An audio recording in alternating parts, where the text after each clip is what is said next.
ওম নমঃ শিবায়। কেমন আছেন আপনারা সবাই? আশা করি খুব ভালো আছেন। আমরাও ভালো আছি। আর জায়গাটা দেখে আপনারা হয়তো বুঝতেই পারছেন আজকে আমরা কোথায় এসেছি। হ্যাঁ, একদম ঠিক ধরেছেন। আজকে আমরা এসেছি ব্যাঙ্গালোরের হেল যে মিউজিয়ামটা রয়েছে সেখানে। তো চলুন ভেতরে সমস্ত কিছু ঘুরে ঘুরে দেখাবার চেষ্টা করব যতটা পারবো। অনেক বড় এই মিউজিয়ামটা। আর যেনারা অ্যারোনটিক নিয়ে পড়াশোনা করছেন, স্পেস সম্পর্কে রিসার্চ করছেন, বা যারা একটু সায়েন্সের দিকে বেশি ঝোঁক রয়েছে আর এই সকল জিনিসগুলো দেখতে ভালো লাগে, তাদের হয়তো একটু হলেও ভালো লাগবে, বাকিদের বলতে পারছি না। তবে চলুন দেখা যাক ভেতরে কি কি আছে। বেসিক্যালি আমরা এখানে সোনুকে ঘোরানোর জন্যই নিয়ে এসেছি। তো এখানে ঢোকার মুখে চার্জ নিল 100 টাকা করে করে। এর আগেও আমরা একবারে এসেছিলাম, পার হেড 100 টাকা। তবে তখন সোনু নিয়েছিল না, এইবারটাই দেখলাম সোনু 30 টাকা নিল। এই দেখুন লম্বা লাইনে দাঁড়িয়ে সবাই টিকিট কাটছে। আজকে একটু ভিড়টাও কম আছে, অন্যান্য দিন আরও বেশি ভিড় থাকে। বেসিক্যালি এখানে যত স্টুডেন্ট রয়েছে, বিভিন্ন কলেজ, বিভিন্ন স্কুল থেকে স্টুডেন্টদেরকে বাসে করে নিয়ে আসা হয় এই মিউজিয়ামটা দেখানোর জন্য বা ঘোরানোর জন্য। বেসিক্যালি এটা বাচ্চাদের জন্য, যারা স্টুডেন্ট তাদের জন্য এটা আদর্শ জায়গা। পড়াশোনার সমস্ত জিনিসপত্র দেখতে পারবে একদম সরাসরি। যে সকল জেট রয়েছে বা যে সকল ফায়ার জেটগুলো রয়েছে, সমস্ত বিষয়গুলো সম্পর্কে তারা হয়তো জানতে পারবে, বুঝতে পারবে। তো চলুন আপনাদেরও একটুখানি ঘুরিয়ে দেখায়। বাকি এরকম জায়গাটা খুবই সুন্দর, খুবই নিরিবিলি। যেহেতু পড়াশোনার এটা একটা জায়গা, তাই একদম চারিপাশটা শান্ত শিষ্টভাবে রয়েছে। আর আমি এখানে যে যে জেটগুলো দেখাবো সেই জেটগুলোর নাম বা সেই সকল জেটের সম্পর্কে সাধারণ তথ্যগুলো দেওয়ার চেষ্টা করব। যেমন আগেরটা ছিল মারুত, এটা হলো মিগ। তো তো আপনারা দেখতে থাকুন, জানতে থাকুন, স্টপ করে করে ভিডিওটা দেখে সমস্তটা পড়ে নিতে পারেন আর এনজয় করতে থাকুন। আমরাও ঘুরতে থাকি।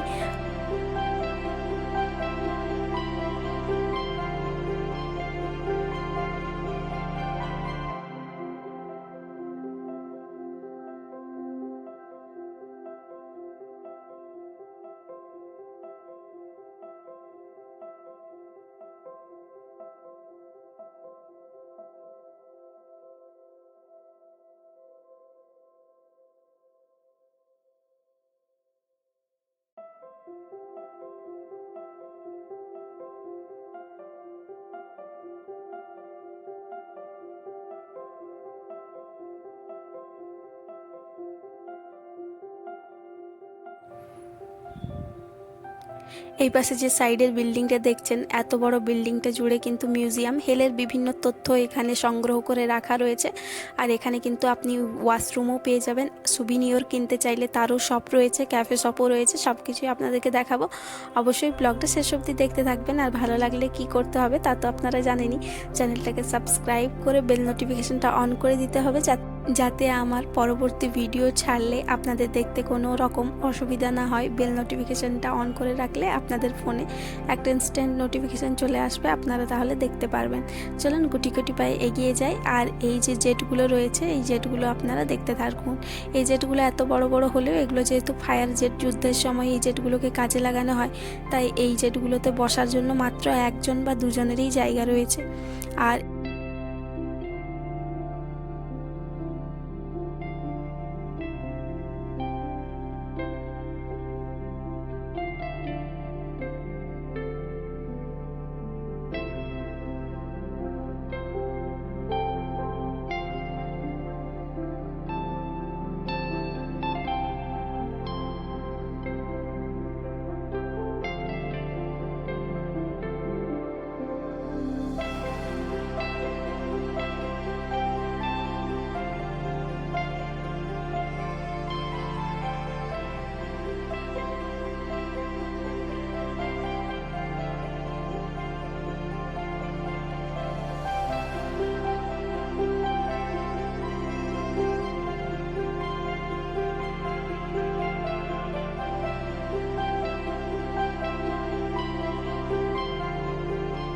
আর এই মিউজিয়ামটি মোটামুটি সকাল দিকে ওই 8টা থেকে 10টার মধ্যে খুলে যায়, আর বিকেল দিকে ওই 4টে অবধি টিকিট কেটে ঢুকতে পারবেন। আর 5টা, 5:30, 6টা অবধি এর ভেতরে থাকার পারমিশন রয়েছে। তবে 4টে অবধি যারা টিকিট কাটবেন মোটামুটি তারাই ঢুকতে পারবেন। 4টের পর যারা টিকিট কাটবেন, বা 4টের পর আর টিকিট কাটাই হয় না, টিকিট কাউন্টারটা ক্লোজ করে দেওয়া হয়। তো আপনারা এলে মোটামুটি ওই দুপুর দিকে আসার চেষ্টা করবেন, না হলে সকাল দিকে। আর 4টের পর এলে কিন্তু এই মিউজিয়ামটার ঘোরা হবে না।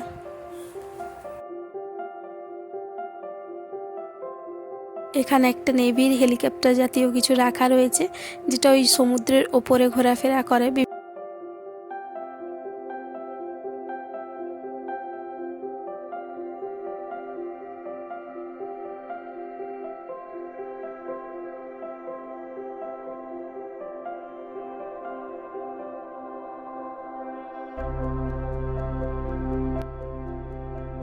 আর এটা একটা ছোট্ট করে নার্সারি করা রয়েছে, তবে এখন দেখলাম নার্সারিটা একদমই ভালো কন্ডিশনে ছিল না।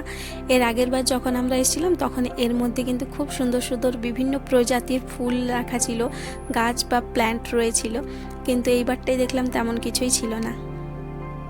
সামনে একটুখানি ফাঁকা জায়গা রয়েছে, জানি না এই জায়গাটায় কি করা হয় কি না, তবে সামনে বেশ অনেকটা ফাঁকা জায়গা রয়েছে আর মনে হচ্ছে জায়গাটাকে ইউজ করা হয়, তার জন্যই দেখুন ওই জায়গাটুকুতে ঘাস বেরোয়নি, বাকি চারিপাশে ঘাস রয়েছে। আর এইবার দেখলাম ঘাসের উপর সাদা সাদা ছোটো ছোটো ওই কাশফুলের মতো কি ফুল ফুটেছিল, দেখতেও বেশ ভারী ভালো লাগছিল। তবে চলুন আগে আরও যাওয়া যাক।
যেহেতু সাধারণত এখানে পড়াশোনা করা বাচ্চারা বা ছাত্রছাত্রীরাই আসেন, আর ছোট ছোট বাচ্চারা অনেক মানুষজন নিয়ে আসেন দেখানোর জন্য, তাই জন্য বাচ্চাদের জন্য একটা ছোট্ট করে পার্ক করে দেওয়া হয়েছে। আর এখানটায় দেখুন কত রকমের ফুল ফুটে রয়েছে, এগুলো ওই কাগজ ফুল নামেই আমরা চিনি, তাছাড়া আবার অনেক প্রজাতির অনেক রকমের ফুল ছিল, হলুদ, গোলাপি, লাল, নীল, নানান কালারের, সাদা। তো যাই হোক, ফুলগুলো দেখতে বেশ সুন্দর, ভারী ভালো লাগছিল।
আর এই যে সাইডে রয়েছে এই দিকটাও কিন্তু বাগান করে রাখা রয়েছে, এখানে অনেক রকমের জবা ফুল আর গোলাপ ফুল আপনারা দেখতে পারবেন। তাছাড়াও আবার বিভিন্ন সময়ে বিভিন্ন রকমের ফুল দিয়ে জায়গাটাকে সাজানো থাকে। আবার ফটো তোলার জন্য মাঝে মধ্যে দেখি এখানে ফুল দিয়ে নানান জায়গাকে ঘিরে ধরে রাখা হয়, যাতে একটা ফটো তোলার মতো প্লেস তৈরি করা যায়।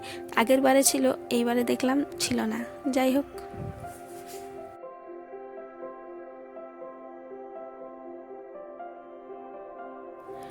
সামনেই যে বড় হলের মতো জায়গাটা দেখতে পাচ্ছেন, ওখানেই রয়েছে এক পাশটায় কফি শপ আর এক পাশটায় যদি আপনারা কোনো সুভিনিয়র কিনতে চান হেলের থেকে, এই যে নানান ধরনের যে জেটগুলো দেখলেন, তো সেই সমস্ত জেটের একটা করে করে ছোট ছোট পিস রয়েছে। তো সেই পিসগুলো আপনারা কিনে বাড়িতে রাখতে পারবেন সাজানোর জন্য। আর প্রত্যেকটা শোপিসের দাম ছিল ওই 450 থেকে শুরু ছিল। একদম যদি ছোট টাইপের জেটগুলো নিতে চান তাহলে ওগুলো 450, তার উপরে আরও নানান ধরনের প্রাইসের উপর ভিত্তি করে সাইজগুলো আপ অ্যান্ড ডাউন করে। তাছাড়া হেলের থেকে টুপি ছিল, হেল প্রিন্টেড করা, তো ওটা একটা আমরা নিয়েছিলাম। আর এখানে 2 কাপ কফি নিয়ে নিয়েছি আর 2 প্যাকেট চিপস নিয়ে নিয়েছি। চলুন এই গাছের তলায় বসে একটু কফি খেয়ে নিয়ে বাকিটুকুটা ঘুরবো।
আর সোনু ভেবেছে এখানে কোনো হয়তো মানুষ বসে আছে, সোনু যা দুষ্টুমি করছিল সেই জন্য আমি বলছি পালা সোনু, বকবে। তো সোনু সত্যি ভেবে আবার দৌড়াতে শুরু করে দিল। আর এখানেও রয়েছে নানান ধরনের জেটগুলো বা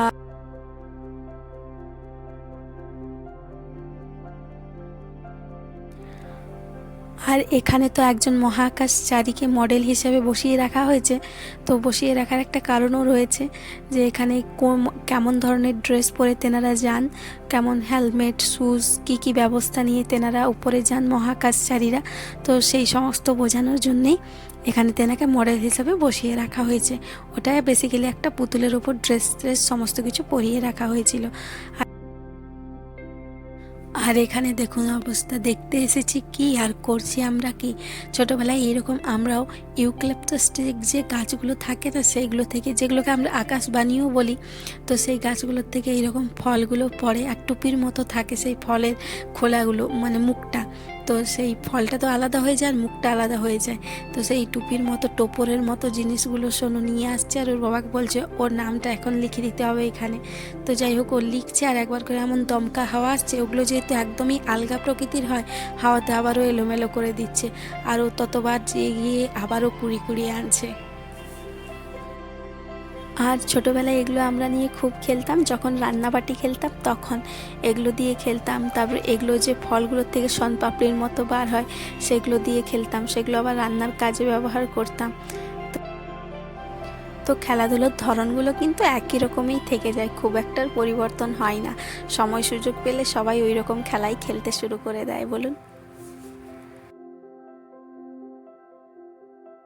আর এরপর যে কটা আমরা রুমের মধ্যে দিয়ে যাব সেই কটা রুমে শুধুমাত্র হেলের যে হিস্ট্রি রয়েছে, হেলের যে ইতিহাস রয়েছে সেইটা তুলে ধরা হয়েছে। আর এখানের বিভিন্ন ধরনের তথ্য সম্পর্কেও আপনারা জানতে পারবেন।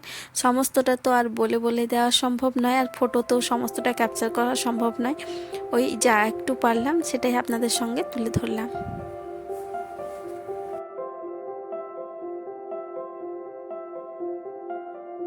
যেনাদের এই সব কিছু বিষয় নিয়ে খুব আগ্রহ বা খুব ন্যাক রয়েছে, তেনারা অবশ্যই ভিডিও পজ করে সমস্ত জিনিসটা বোঝার চেষ্টা করতে পারেন বা দেখার চেষ্টা করতে পারেন।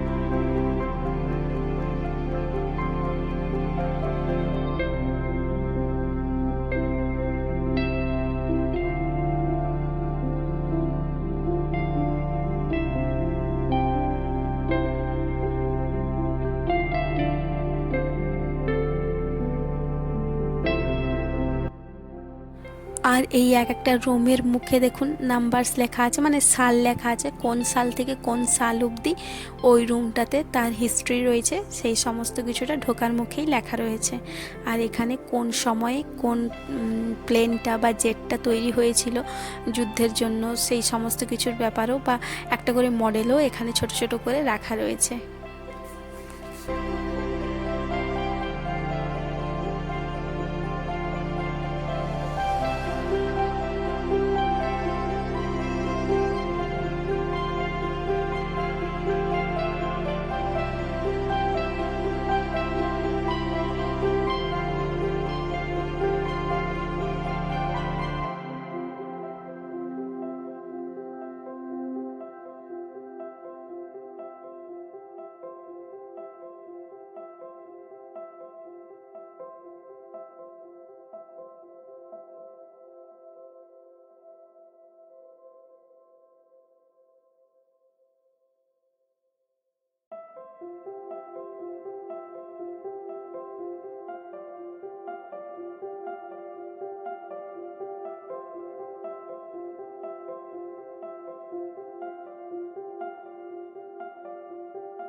এই অল অফ হেলের মধ্যে বিভিন্ন ধরনের বৈজ্ঞানিক বা বিভিন্ন ধরনের রিসার্চারের পরপর নাম রয়েছে।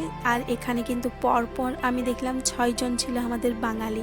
তারপর থেকে একটু একটু করে বাঙালি সংখ্যাটা কমে যাচ্ছিল, তবে প্রথমে পুরো 6 জন ছিল আমাদের বাঙালি, দেখেও খুব ভালো লাগছিল।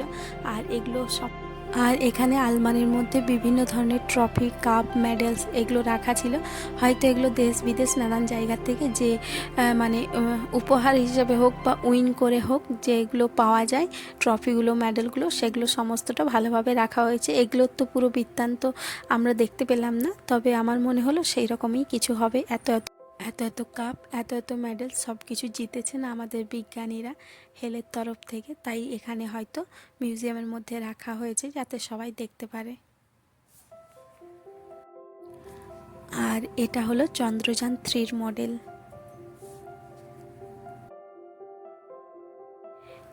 এখানে সাধারণত ফটো বা রিলসের জন্য আসার কোনো মানেই হয় না। এখানে শুধুমাত্র দেখে শুনে বোঝার মতো একটা জায়গা। যারা এই সকল নিয়ে পড়াশুনো করছে বা যারা এই সকলে আগ্রহী, তাদের জন্য এটা আদর্শ জায়গা। তাছাড়াও জায়গাটা খুব সুন্দরভাবে যেহেতু সাজানো গোছানো থাকে, তাই সবাই টুকটুক করে ফটো তুলে। তাছাড়াও জায়গাটা একদম পিন ড্রপ সাইলেন্ট, একটাও চারিপাশে কোনো আওয়াজ সাধারণত শোনা যায় না। চুপচাপ সবাই নিজের মতো নিজের দেখছে, শুনছে, নোট করছে খাতায় বা ফোনে। তো এইরকম একটা ব্যাপার। আর আমরাও সোনুকে নিয়েই এসেছিলাম যাতে ও একটুখানি দেখাশোনা করে। তো ওর যা বয়স, তাতে তো ওর দেখাশোনা করবার বয়সটাও তেমনভাবে নয়। তবে যাই হোক, ওই একটু প্লেনগুলো ছুলো, নাড়লো, দেখলো জেটগুলো, ওটাই আর কি।